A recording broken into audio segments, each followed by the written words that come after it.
The memorial came in place a few years ago. We did the unveiling to honor all of the people that work for Polk County and all the city agencies in Polk County that respond to fire and emergency care.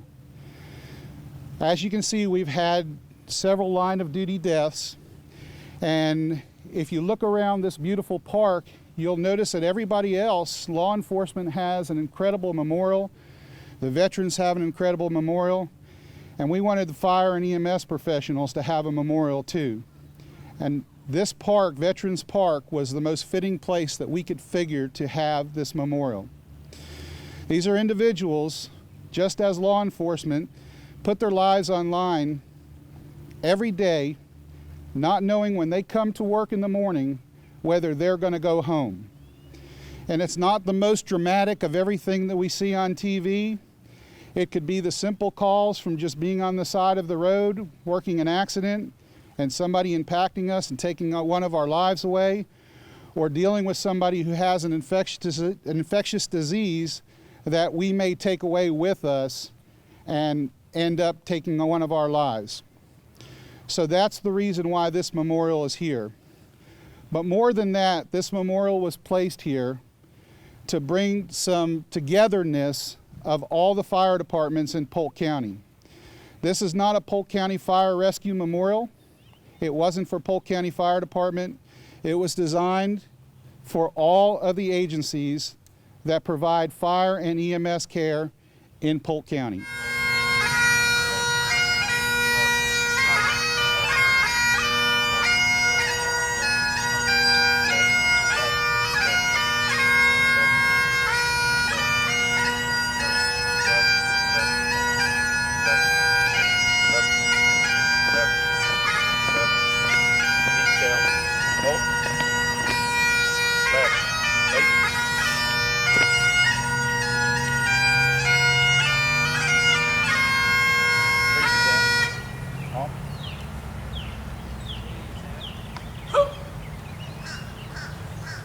I'd like to ask Chief Rick Parnell from Polk County Fire Rescue to come up and say a few words.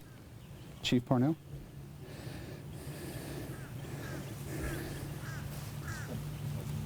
Everyone, please be seated.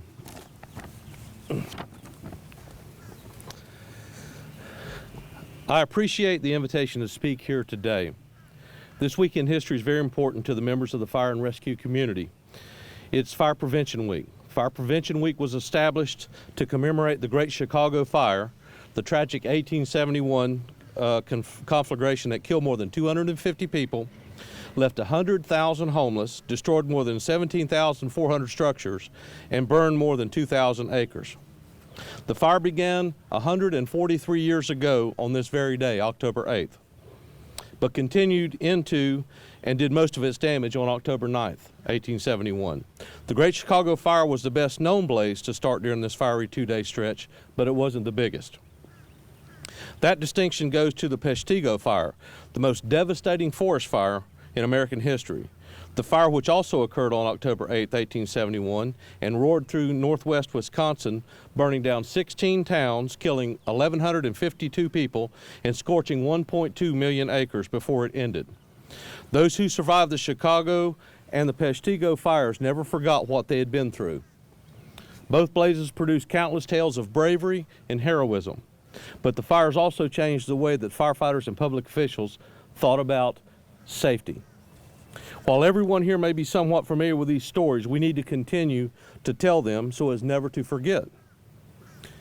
It's the same with this beautiful memorial.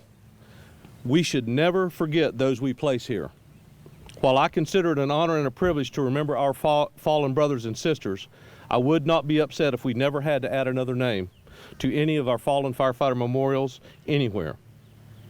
The way we are going to accomplish this is taught in almost every class we take as emergency responders. Firefighter safety. Well, that sounds simple and straightforward. It must be a new gadget we can buy and issue to everyone, but as we all know, it isn't that easy. Yes, there are always going to be new gadgets or classes to acquire that may protect us from some new danger. I would offer that we continue to do those obvious things, but in addition, we change our attitudes. I used the terms brothers and sisters earlier in my remarks. Those terms indicate that I think of these others as family members.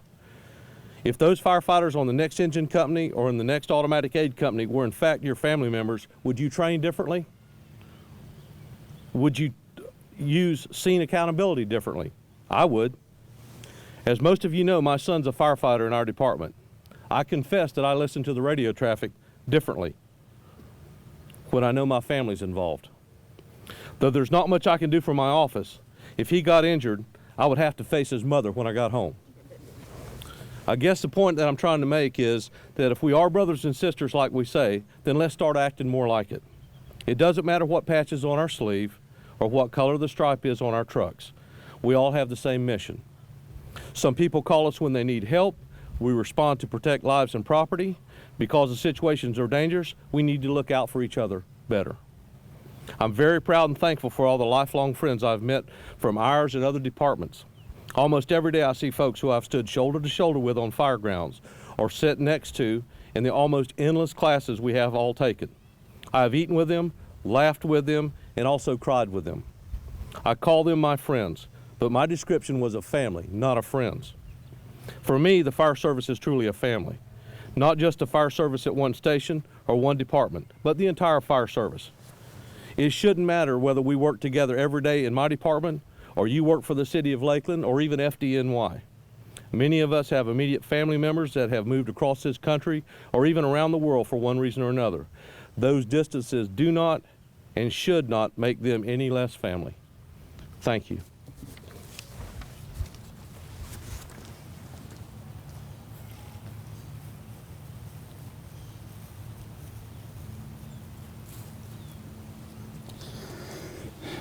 Pastor John Bishop is going to come up and read the current names that are on the memorial.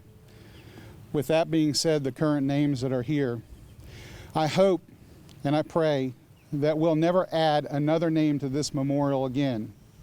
But unfortunately, until the day that time stands still and emergency responders throughout this county and throughout the nation are no longer needed, that is not a reality. The reality is that every day in this country, and hopefully not in this county, will we ever see another fallen emergency service personnel affected again. John Bishop.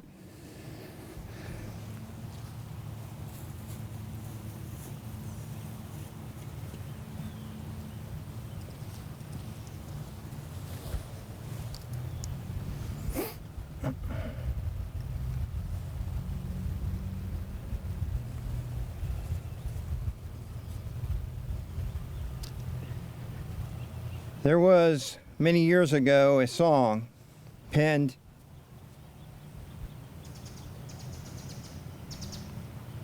It's an old song. A lot of us haven't heard it. Some maybe. It goes like this.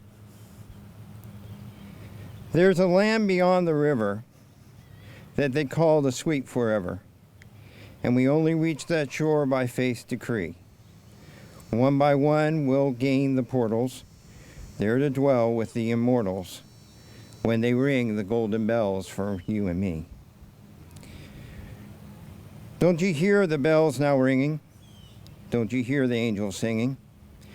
'Tis the glory, hallelujah, jubilee, in that far off sweet forever, just beyond the shining river, when they ring the golden bells for you and me.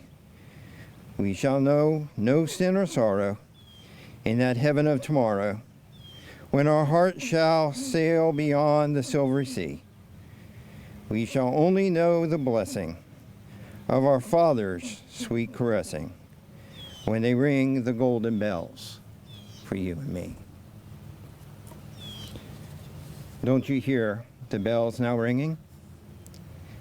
Don't you see and hear the angels singing?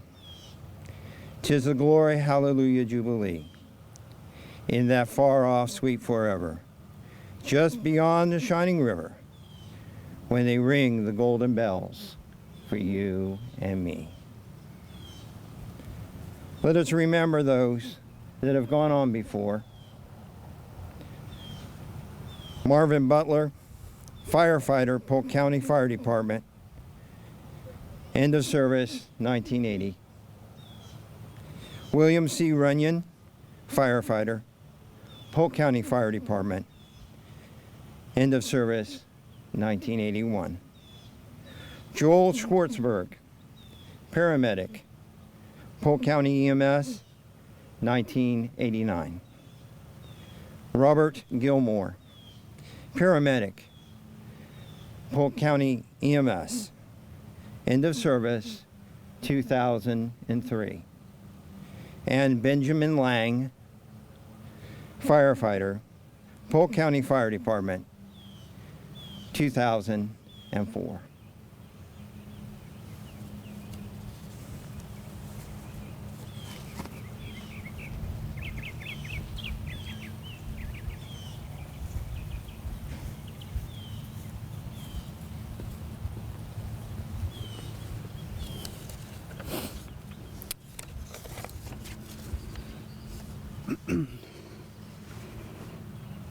The men and women of today's fire service are confronted with more dangerous work environment than ever before. We are forced to continually change our strategies and tactics to accomplish our tasks. Our methods may change, but our goals remain the same as they were in the past: to save lives and protect property, sometimes at a terrible cost. This is what we do. This is our chosen profession. This is the tradition of the firefighter.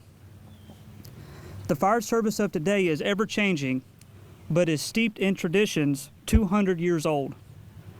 One such tradition is the sound of a bell. In the past, as firefighters began their tour of duty, it was the bell that signaled the beginning of the day's shift. Throughout the day and night, each alarm was sounded by a bell, which summoned these brave souls to fight fires and to place their lives in jeopardy for the good of their fellow citizens. And when the fire was out and the alarm had come to an end, it was the bell that signaled to all the completion of that call. When a firefighter had died in the line of duty, paying the supreme sacrifice, it was the mournful toll of the bell that solemnly announced a comrade's passing. We utilize these traditions as symbols, which reflect honor and respect on those who have given so much and who have served so well. To symbolize the devotion that these brave souls had for their duty, a special signal of 3 rings, 3 times each, represents the end of our comrades' duties and that they will be returning to quarters. And so, to those who have selflessly given their lives for the good of their fellow man, their task completed, their duties well done. To our comrades, their last alarm, they are going home. All uniform personnel. Attention. Freeze and